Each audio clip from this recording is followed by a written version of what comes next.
राधे राधे प्यारे भक्तों। जय श्री हरि, जय माँ लक्ष्मी, जय हो अन्नपूर्णा माता। प्यारे भक्तों, आज हम लोग सुनेंगे अन्नपूर्णा माता व्रत कथा। माना जाता है कि मां अन्नपूर्णा माता का महाव्रत मार्गशीर्ष माह के कृष्ण पक्ष पंचमी से प्रारंभ होता है और मार्गशीर्ष शुक्ल षष्ठी को समाप्त होता है। यह व्रत उत्तम व्रत 17 दिनों का होता है। यह कई भक्त 21 दिन तक भी पालन करते हैं। तो अब हम लोग सुनेंगे मां अन्नपूर्णा माता के महाव्रत की कथा। जय हो अन्नपूर्णा माता। एक समय की बात है, काशी निवासी धनंजय की पत्नी का नाम सुलक्षणा था।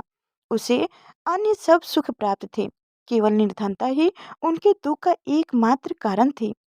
यह दुख उसे हर समय सताता रहता। एक दिन सुलक्षणा अपने पति से बोली, स्वामी, आप कुछ उधम करो तो काम चले। इस प्रकार कब तक काम चलेगा?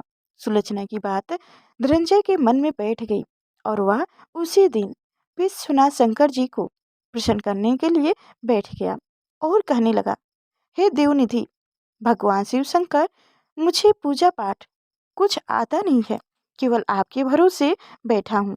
इतनी विनती करके वह 2-3 दिन भूखा प्यासा बैठा रहा। यह देखकर भगवान शंकर ने उनके कान में अन्नपूर्णा, अन्नपूर्णा, अन्नपूर्णा इस प्रकार 3 बार कहा। यह कौन क्या कह गया? इसी सोच में धनंजय पड़ गया कि मंदिर से आते ब्राह्मणों को देखकर पूछने लगा, पंडित जी, अन्नपूर्णा कौन है? ब्राह्मणों ने कहा, तू अन्न छोड़कर बैठा है, सो तुझे अन्न की बात सूझती है। जा घर जाकर अन्न ग्रहण कर। जलंधर धनंजय घर गया, अपनी स्त्री से सारी बात कही। वह बोली, नाथ चिंता मत करो, स्वयं शंकर जी ने यह मंत्र दिया है, वो स्वयं ही खुलासा करेंगे। आप फिर जाकर उनकी आराधना करो। धनंजय फिर जैसा का तैसा पूजा में बैठ गया। रात्रि में शंकर जी ने ज्ञानी ज्ञान दी और कहा, तू पूर्व दिशा में चला जा। वह अन्नपूर्णा का नाम जपता जपता जाता और रास्ते में फल खाता, झरनों का पानी पीता जाता। इस प्रकार कितने ही दिन बीत चुके और कितनी दूर तक चला गया। वहां उसे चांदी की चमकते वन को शोभा देखने में आया, सुंदर सरोवर देखने में, या उनके किनारे कितनी ही अप्सराएं झूर बनाकर बैठी थी। एक कथा सुनते और सब मिलकर मां अन्नपूर्णा इस प्रकार बार बार कहती थी। यह अगहन मार्गशीर्ष माह की उजेली रात थी और उसी दिन से व्रत का प्रारंभ होता था। जिस शब्द की खोज करने वह निकला था, वह उसे वहां सुनने को मिला। धनंजय ने अपने पास उन सब के पास जाकर पूछा, हे देवियों, आप यह क्या करती हो? उन सब ने कहा, हम सब मां अन्नपूर्णा का व्रत करती। धनंजय ने पूछा, व्रत पूजा करने से क्या होता है? यह किसने किया है? इससे कब किया जाए? कैसा व्रत है?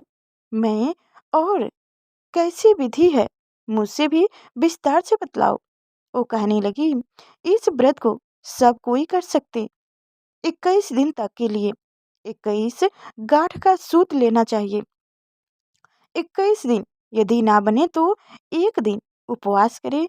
यह भी ना बने तो केवल कथा सुनकर प्रसाद ले। निराहार रहकर कथा कहें। कथा सुनने वाला कोई ना मिले तो पीपल के पत्तों को रख सुपारी या धूत कुमारी वृक्ष को सामने कर, दीपक को साक्षी कर, सूर्य, गाय, तुलसी या महादेव को बिना कथा सुनाए मुख्य में दाना न डालें। यदि भूल से कुछ पर गए जाए तो एक दिवस फिर उपवास करें। व्रत के दिन क्रोध न करें और झूठ न बोलें।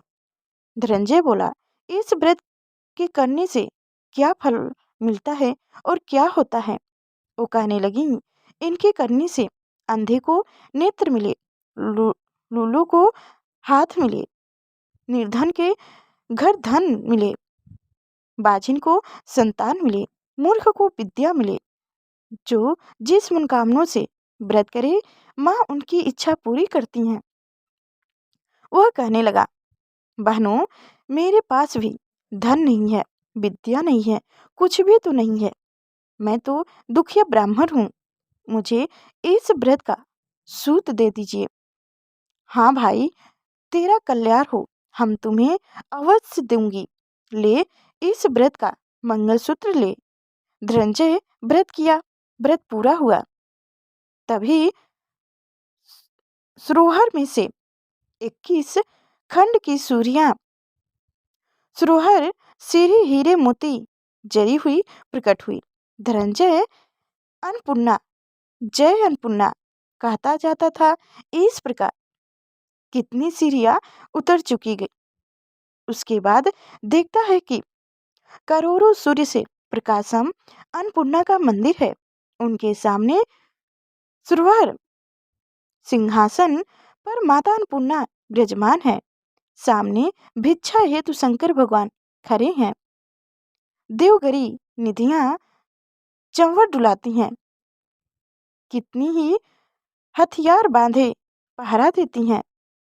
धनंजय दौड़कर जगदम्बा के चरणों में गिर गया। देवी उनके मन का क्लेश जान गई। धनंजय कहने लगा, माता, आप तो अंतर्यामी हो, आपको अपनी दशा क्या बताऊं। माता बोली, मेरा व्रत किया है, जग संसार तेरा सत्कार करेगा। माता ने धनंजय की जिह्वा पर बीज मंत्र लिख दिया। अब वो उसके रोम रोम में विद्या प्रकट हो गई। इतने में क्या देखता है कि वह काशी विश्वनाथ के मंदिर में खड़ा है। माँ का वरदान ले धनंजय घर आया। सुलक्षणा से सब बात कही। माताजी की कृपा से उनके घर में संपत्ति उमड़ने लगी। छोटा सा घर बहुत बड़ा गिना जाने लगा। जैसे शहद के छत्ते में मधुमक्खी जमा होती हैं, उसी प्रकार अनेक सारे संबंधी आकर उसकी बड़ाई करने लगे। कहने लगे, इतना धन और इतना बड़ा घर, सुंदर संतान नहीं तो इस किस काम की, कौन भोग करेगा। सुलक्षणा से संतान नहीं है, इसलिए तुम दूसरा विवाह कर लो। अनिश्चित होते हुए भी धनंजय को दूसरा विवाह करना पड़ा और सती सुलक्षणा को सौत का दुख उठाना पड़ा। इस प्रकार दिन बीतते गए। फिर अगहन मास आया।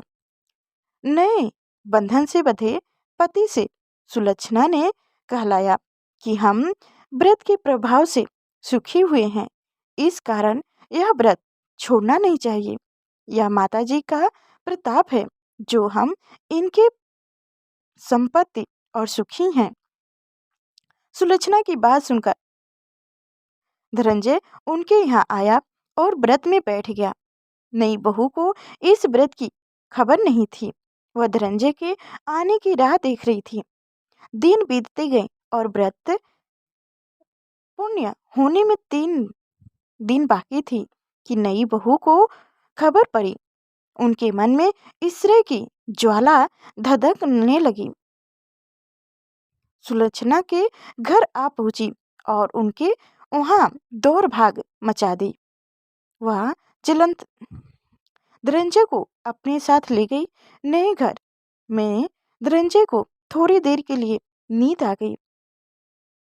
इसी समय नई बहू ने उनका व्रत का सूत्र तोड़कर आग में फेंक दिया। अब तो माता जी का कोप जाग गया। घर में अक्सर आग लग गई। सब कुछ जलकर राख हो गया। सुलक्षणा जान गई और पति को फिर अपने घर ले आई। नई बहू रूठकर पिता के घर जा बैठी। पति को परमेश्वर मानने वाली सुलक्षणा बोली, नाथ, घबराना नहीं। माता जी की कृपा अलौकिक है। पुत्र को पुत्र हो जाता है, पर माता कुमाता नहीं होती।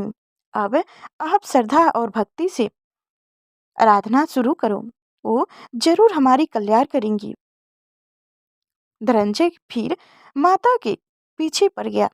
फिर वहां सुरहर सीढ़ी प्रकट हुई, उनमें मान पुन्ना कहकर वह उतर गया। वहां जा माता जी की चरणों में गिर गया, गिरकर रोने लगा। माता प्रसन्न हो गई, बोली, यह मेरी सरवर की मूर्ति ले जा, उसकी पूजा करना, तो फिर सुखी हो जाएगा। जा, तुझे मेरा आशीर्वाद है। तेरी स्त्री सुलक्षणा ने श्रद्धा से मेरा व्रत किया, उसे मैंने पुत्र दिया। धनंजय ने आंखें खोली तो खुद को काशी विश्वनाथ के मंदिर में खड़ा पाया। वहां से फिर उसकी उसी प्रकार घर को आया। इधर सुलक्षणा के दिन चढ़े और महीने पूरे होते ही पुत्र का जन्म हुआ। गांव में आचर की लहर दौड़ गई। इस प्रकार उसे गांव के निसंतान सेठ के पुत्र होने पर उसने माता अन्नपूर्णा का मंदिर बनवा दिया। उसमें माता जी धूम मचाकर और धूम से खुशी मन से पधारी, यज्ञ किया और धनंजय को मंदिर के आचार्य का पद दे दिया। जीविका के लिए मंदिर की दक्षिणा और रहने के लिए बड़ा सुंदर सा भवन दिया। धनंजय स्त्री पुरुष दोनों सहित वहां रहने लगे। माता जी की चढ़ावे में भरपूर आराम से रहने लगे। उधर नई बहू के पिता के घर डाका पड़ गए, सब लूट गए। वो भीख मांगकर पेट भरने लगी। सुलक्षणा ने यह सुना तो उन्हें बुलावा भेजा, अलग घर में रख लिया और उनके अन्य वस्त्र का प्रबंध कर दिया।